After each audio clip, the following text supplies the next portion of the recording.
بسم اللہ الرحمن الرحیم۔ حضرت عبداللہ بن عباس رضی اللہ تعالیٰ عنہ سے روایت ہے، حضور صلی اللہ علیہ وآلہ وسلم نے صدقہ فطر کو فرض قرار دیا تاکہ روزہ داروں کی لغویات اور بیہودہ باتوں سے باقی ہو۔ حضور نے فرمایا کہ یہ صدقہ غریبوں کے لیے پرورش ہے۔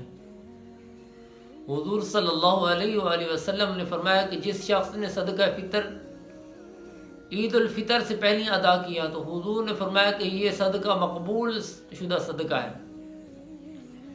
حضور نے فرمایا کہ جس شخص نے عید الفطر کے بعد عطا کیا تو حضور نے فرمایا کہ دوسرے صدقات کی طرف یہ ایک صدقہ ہے۔